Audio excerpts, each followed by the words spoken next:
Ya, harus diakui bahwa seluruh pimpinan perguruan tinggi di Kota Kupang lebih banyak orang timur. Sehingga jatuh dan gugur yang orang Islam mengatakan timur kau itu sudah dikubur lama-lama.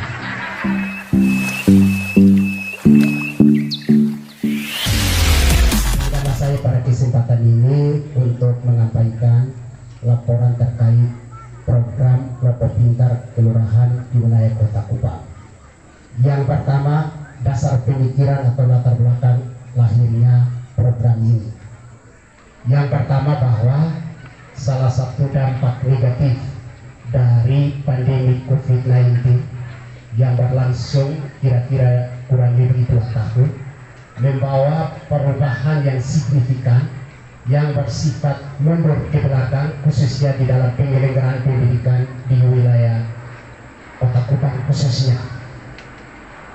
Kondisi ini dialami oleh semua satuan pendidikan pada jenjang dan satuan yang ada di Kota Kupang, dan karena itu membutuhkan intervensi kebijakan khusus sebagai bentuk pemulihan di dalam mengembalikan lost learning atau kemunduran pembelajaran yang terjadi akibat dari pandemi COVID-19.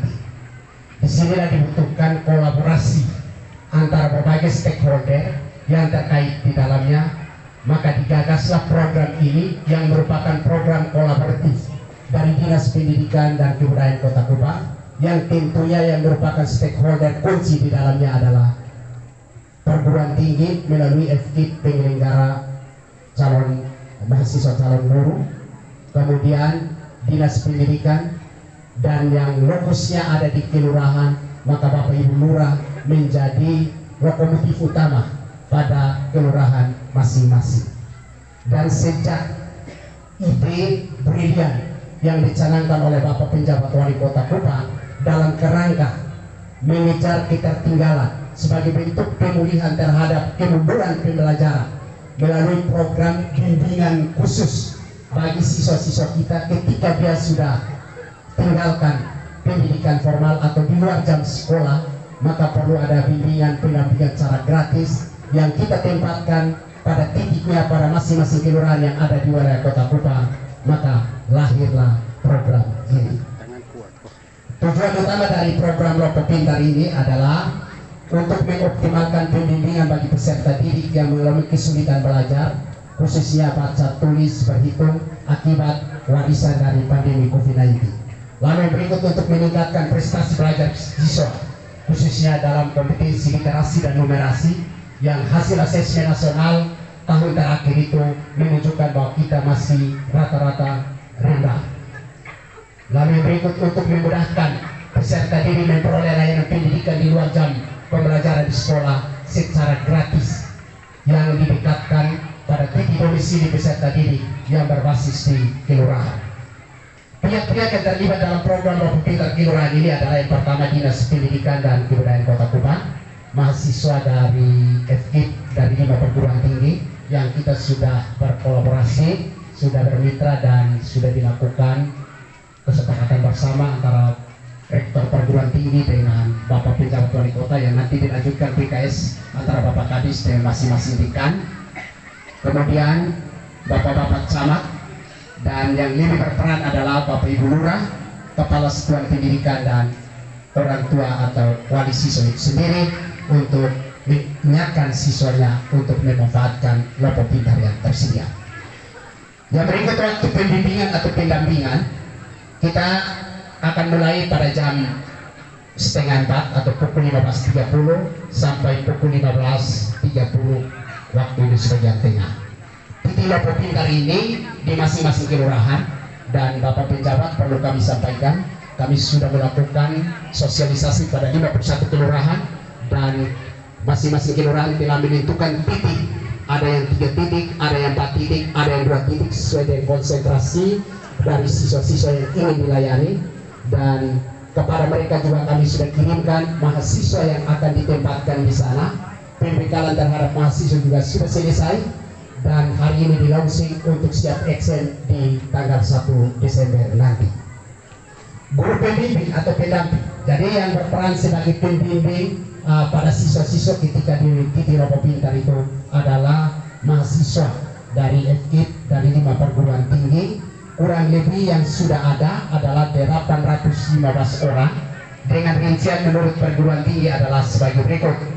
Universitas Nusa Cendana Kupang mengirimkan 369 orang. Kita beri aplaus untuk Bapak Dekan. Kebetulan Pak Dekan juga orang Timor dari Soe, Bapak Miki Seriktaryo. Ya, harus diakui bahwa seluruh pimpinan perguruan tinggi di Kota Kupang lebih banyak orang Timor. Sehingga jatuh dan gugur yang orang Islam mengatakan Timor Kogo itu sudah dikubur lama-lama. Yang berikut dari Universitas Katolik Widya Mandira mengirimkan 100 orang. Kita beri aplaus untuk ekip kedua. Dan lebih banyak lagi yang kedua adalah dari Universitas Kristen Arta Wacana Kupang, Bapak Joni Lumba. Ini juga hanya marga Lumba tapi 80% Timor karena lahir besar di Solo. Lalu yang berikut Universitas Muhammadiyah Kupang mengirimkan 86 orang mahasiswa. Dan yang terakhir lebih banyak juga UPG 45 karena rektor Timor, dekan juga Timor. Jadi kabinnya Timor dia kiri banyak 150 orang. Kita beri aplaus untuk ini. Dari total ya dari 5 perguruan tinggi yang sudah mengirimkan dan mahasiswa telah mengikuti pembekalan secara teknis dari pihak pengelola pemerintah tingkat kelurahan sebanyak 815 orang. Kalau dirinci menurut program studi Bapak Penjabat Wali Kota, untuk matematika 92 orang, biologi 92 orang, kimia 32 orang, fisika 45 orang, bahasa Inggris 157 orang, karena Bapak Penjabat lebih fokus kepada kompetensi bahasa, maka kita perbanyak jumlah pendamping di bahasa Inggris, 157 orang. Bahasa Indonesia 88 orang, PGSD 174 orang, karena 157 SD, impres negeri dan swasta di Kota Kupang. Lalu PJKR karena Bapak Joni Lumba rektor BK-nya, semoga nanti suatu saat rektor, karena menurut saya biasa panas itu. Ya, 115 orang dan BK sebanyak 20 orang. Jadi total dari 9 program studi yang akan kami tempatkan di semua titik di kelurahan dari berbagai latar disiplin ilmu, dan mereka akan menjadi ahli ya. Ketika siswa datang, kalau masalah matematika, ahli matematika tangan. Kalau bahasa Inggris, ahli matematika tangan. Kami sudah distribusi Bapak Penjabat ke masing-masing kelurahan, dan kita akan mulai mengirimkan atau mengantarkan mereka pada tanggal 29 November usai kita launching kegiatan ini. Biaya untuk kegiatan ini oleh Bapak Kepala Dinas kami sudah usulkan di dalam anggaran atau APBD Murni tahun anggaran 2023 kurang lebih 489 juta, sehingga kiranya mendapat persetujuan dalam DPRD sehingga kegiatan ini akan berjalan secara lancar. Ini dikhususkan untuk biaya transportasi bagi adik-adik kita mahasiswa yang akan bertindak sebagai pendamping atau pendamping di titik Lopo Pintar yang ada.